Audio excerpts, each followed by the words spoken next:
Alors, nous sommes le vendredi 2 juin, il est aux alentours de 17 heures dans le parc du château d'Espérance qui est maintenant totalement vide d'enfants. Mais il y a encore une heure, il y avait, on va dire, près de 200 écoliers de Saint-Gilles qui étaient là à faire différents ateliers.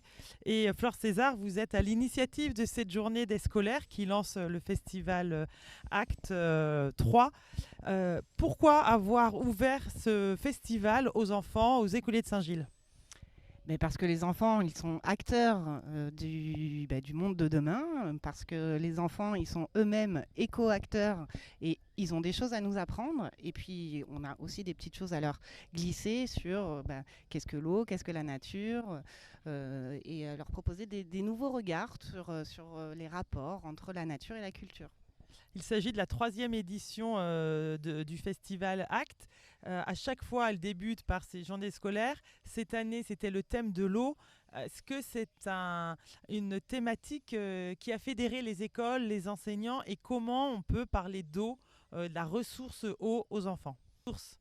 Alors, on peut sensibiliser ces jeunes de manière ponctuelle, comme aujourd'hui, à travers différents types d'ateliers menés par différents types de médiateurs, des médiateurs culturels, des médiateurs scientifiques, mais aussi des artistes. Voilà, ça c'est une première manière de faire, et c'est ce qu'on a proposé toute la journée d'aujourd'hui, mais il y a une autre manière de faire, et c'est le travail des enseignants qui, tout au long de l'année, proposent des projets autour de l'eau.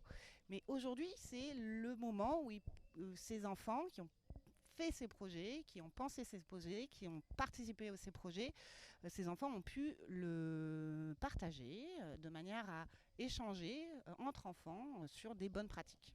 Alors, ce qui est assez incroyable aussi dans cette journée, c'est qu'en fait, les enseignants qui décident de participer à la journée des scolaires d'Acte vont piocher un petit peu dans le programme que vous proposez, hein. C'est ça, il y a 14 ateliers et les classes décident d'aller faire un atelier plus ou moins artistique, un atelier yoga, un atelier visite dans le parc. Donc, on fait entre guillemets le marché et en fonction du projet qui a été mené à l'école, en fonction peut-être aussi de l'âge des enfants, les enseignants choisissent tel ou tel atelier. C'est comme ça que ça se passe. C'est comme ça, ils font leur marché, mais à travers deux grandes familles d'ateliers, à savoir les ateliers dits collaboratifs. Donc l'idée, c'est de construire des choses ensemble, et à la fois à travers des ateliers qu'on a appelés à la découverte d'eux, où c'est plus des ateliers avec une production individuelle. Voilà. Donc c'est ça. Chaque enseignant, par rapport à leur projet de classe, choisit et met des vœux, et on essaye, dans la mesure du possible, de répondre à leurs vœux. Voilà.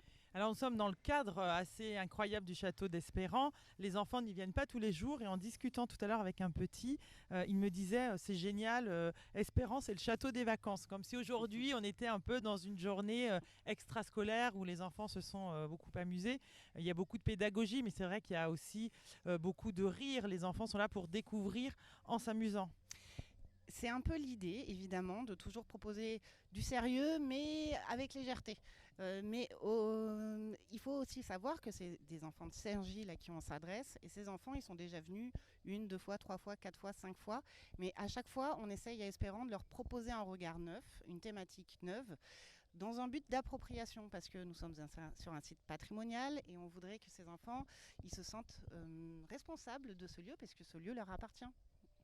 Donc vous leur donnez cette entre guillemets responsabilité de venir découvrir Espérant, de se l'approprier pour en faire des ambassadeurs et des phares du temple, hein, des gardiens du temple plutôt. Des gardiens du temple, mais aussi des futurs écoacteurs, puisque aujourd'hui c'était quand même l'idée de leur parler de la ressource eau et on les invite à prendre conscience du caractère précieux de cette ressource. Donc ambassadeur d'un lieu patrimonial et ambassadeur de savoir-faire et de pratiques liées à ressources en eau. Merci.